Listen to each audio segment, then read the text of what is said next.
Di balik hutan lebat India, tersembunyi sebuah suku kuno yang memanah dengan mata tertutup, menari hingga mendekati trans dan menggambar doa di dinding rumah mereka. Siapa mereka sebenarnya? Apa rahasia yang mereka simpan selama ribuan tahun? Dan konon katanya, di sini ada tradisi nata prata atau poligami dalam kondisi tertentu. Ini adalah praktik adat di beberapa komunitas Bhil yang memungkinkan seorang wanita yang telah meninggalkan suaminya atau seorang janda untuk hidup bersama pria lain tanpa upacara pernikahan formal yang mahal. Jadi ya kalau suka langsung tancap aja. Oke, kita ajak kalian untuk mengenal suku Bhil di India ini.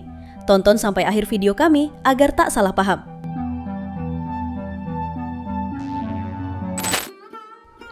Di tengah bentangan pegunungan Aravali dan hutan-hutan lebat di wilayah India bagian barat, hidup sebuah suku kuno yang jejaknya telah ada jauh sebelum banyak kerajaan lahir. Mereka adalah suku Bhil, para pemanah legendaris, penjaga hutan alami, dan pewaris budaya yang terus bertahan selama ribuan tahun. Kehidupan mereka penuh warna, tradisi ritual yang eksotis, serta nilai-nilai kuno yang hingga kini masih menjadi misteri. Bayangkan, sebuah suku yang jumlah anggotanya mencapai puluhan juta orang. Bhil adalah suku terbesar ketiga di India, tersebar di Rajasthan, Gujarat, Madhya Pradesh, dan Maharashtra. Meski besar, mereka tetap memegang erat identitas asli. Mereka adalah masyarakat yang sangat komunal, tak terpisahkan oleh jarak, adat, maupun tradisi. Nama Bhil berasal dari kata Bil yang berarti busur. Sejak masa kuno, para lelaki Bhil dikenal sebagai pemanah alami. Busur dan panah bukan sekadar alat berburu, tetapi simbol kekuatan yang diwariskan dari leluhur. Legenda setempat mengatakan, pemanah Bhil mampu menembakkan panah tepat sasaran, bahkan dalam gelap atau saat diterpa hujan lebat. Kemahiran ini menjadikan mereka dihormati oleh kerajaan kuno dan ditakuti oleh musuh-musuhnya. Bagi suku Bhil, hutan bukan sekadar ruang hidup, melainkan rumah suci. Mereka menggantungkan hidup pada hasil hutan, buah-buahan, madu liar, akar, tanaman obat, dan hasil buruan. Namun yang menarik, mereka tak pernah mengambil lebih dari yang diperlukan. Ada hukum adat yang mengatur agar hutan tetap lestari. Bagi mereka, merusak hutan berarti mengganggu keseimbangan spiritual yang mengikat mereka dengan alam. Meski sebagian telah menganut Hindu, suku Bhil tetap mempertahankan keyakinan asli, animisme, penghormatan pada roh leluhur, dan dewa-dewi hutan. Di beberapa desa, mereka memiliki tempat suci sederhana, batu-batu, pohon besar, atau mata air yang dipercaya dihuni roh penjaga.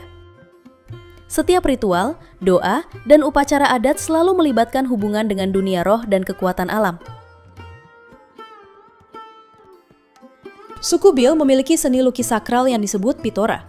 Lukisan ini bukan sekedar karya seni, tetapi dianggap persembahan suci kepada para dewa.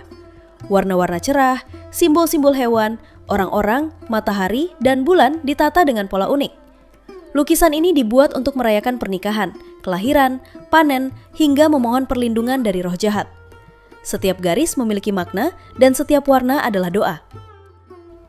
Musik Bhil identik dengan gendang, seruling bambu, dan alat musik tradisional lain. Tarian mereka sering dilakukan secara berkelompok dengan pola gerakan yang kuat dan ritmis. Di beberapa ritual kuno, tarian bahkan dilakukan hingga larut malam, membuat suasana terasa magis seakan-akan para penari memasuki keadaan mistis saat memanggil ruh leluhur. Arsitektur rumah Bhil mencerminkan pemahaman mereka terhadap lingkungan. Dinding dibuat dari tanah liat atau lumpur, atap dari daun kering, dan rangka dari bambu. Rumah mereka tampak sederhana, namun kuat menghadapi panas ekstrim, hujan deras, dan angin gunung. Setiap rumah sering dihiasi lukisan Pitora, menjadikannya bukan sekedar tempat tinggal, tetapi ruang spiritual.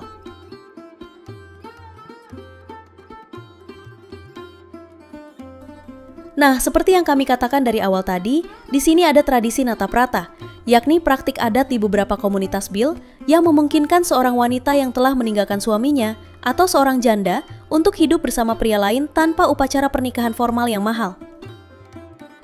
Meskipun sering digambarkan sebagai bentuk poligami atau hidup bersama, praktik ini diakui secara sosial dalam komunitas tersebut, berbeda dengan pernikahan formal biasa. Hal ini berfungsi sebagai bentuk pengaturan ulang hubungan keluarga dan sosial. Setiap desa suku Bhil dipimpin oleh Gameti, pemimpin adat yang dihormati. Ia berperan sebagai hakim desa, penasehat, dan penjaga tradisi. Keputusan Gameti diambil melalui musyawarah bersama para tetua. Sistem ini terbukti efektif janjian harmoni sosial dan menyelesaikan konflik tanpa kekerasan.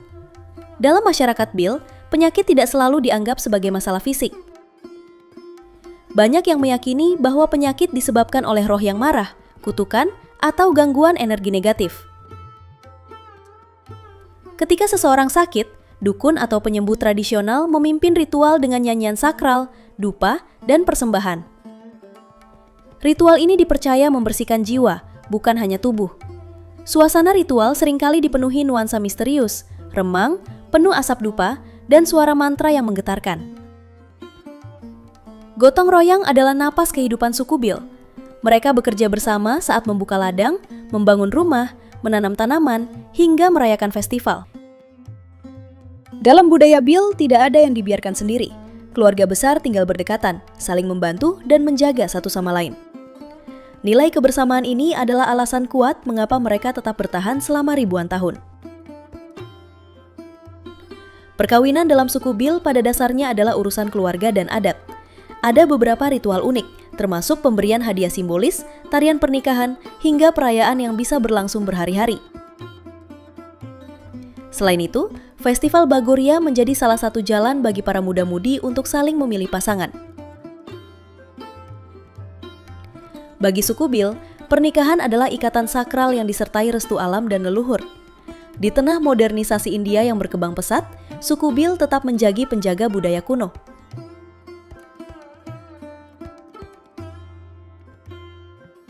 Mereka masih menggambar pitora, masih menari dalam festival adat, masih menjaga hutan, dan masih mewariskan cerita leluhur kepada generasi berikutnya. Kehidupan mereka adalah bukti bahwa tradisi kuno dapat hidup berdampingan dengan dunia modern.